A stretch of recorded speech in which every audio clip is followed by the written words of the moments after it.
संगत जी, सभी को राधा स्वामी। संगत जी, ये कुछ चुनिंदा सवाल जवाब हैं जो बाबा जी महाराज के सामने किए गए थे सत्संगियों द्वारा। और ये सवाल जवाब हैं जो लोग बहुत ही बड़े भ्रमों में पड़े हुए हैं, वहमों में पड़े हुए हैं। वो सोचते हैं मिर्ची वारने से और नमक वारने से बाबा जी के दर्शन करने से हमारे कर्म ख़त्म हो जाएंगे, डेरे जाने से हमारे कर्म ख़त्म हो जाएंगे। कभी कहीं जाते हैं, कभी कहीं जाते हैं और ये सोचते हैं कि हमारे कर्म ख़त्म हो जाएंगे।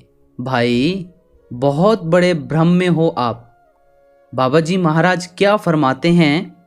बाबा जी ने कहा मिर्ची वारने या नमक वारने से कर्म ख़त्म नहीं हो जाते। दूसरा, आपके दर्शनों से 21 जन्म कट जाता है।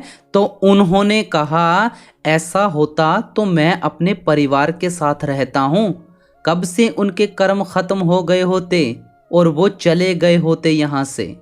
अंदर के दर्शनों से कर्म कटते हैं भाई, और जन्म जन्म की जो मैल चढ़ी हुई है वो ख़त्म होती है। वाणी फरमाती है जन्म जन्म की मैल लागी काला होया स्याह।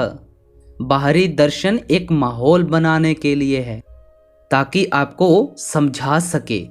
एक सत्संगी ने सवाल किया था, बाबा जी मैं भजन सिमरन में नहीं बैठ पाता, पूरा समय भी नहीं दे पाता।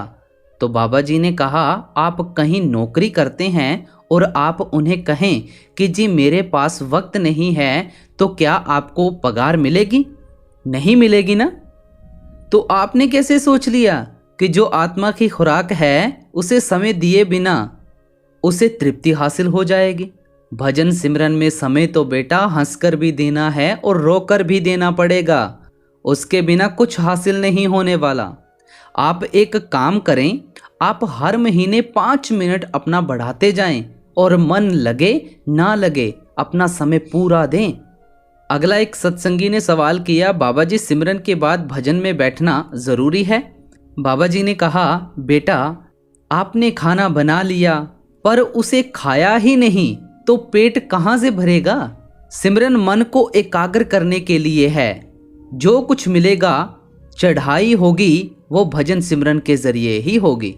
अगर आप सिमरन करके उठ जाएंगे तो आपको कोई फ़ायदा नहीं मिलने वाला।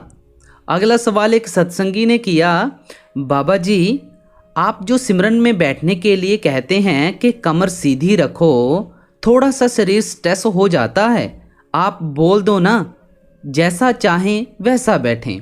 बाबा जी ने कहा मैंने कभी नहीं कहा कि शरीर को स्ट्रेस करके बैठो, आप जैसे कंफर्टेबल होते हैं वैसा बैठो, पर बैठो तो सही।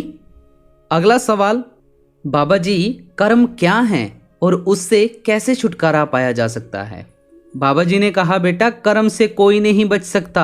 अगर किसी धान का टुकड़ा उड़कर हमारे खेत में आ जाता है तो हमें उसका भी हिसाब किताब देना पड़ता है। हमने तो कुछ नहीं किया है ना, ये तो उस कुदरत की मर्जी है। इसलिए कर्मों का कानून अटल है, भुगतान तो देना ही होगा, एक एक कर्म का हिसाब देना होगा। कोई भी संत महात्मा धर्म पुस्तकें ये नहीं कहती कि कर्मों का हिसाब उसे पढ़ने से है, माथा टेकने से कट जाएगा। बस एक ही रास्ता है, भजन सिमरन और सेवा, जिससे हमारे कर्मों का सूल कर देती है। तो संगत जी, इसलिए कर्मों का कानून अटल है, कर्मों का कानून कभी टल नहीं सकता।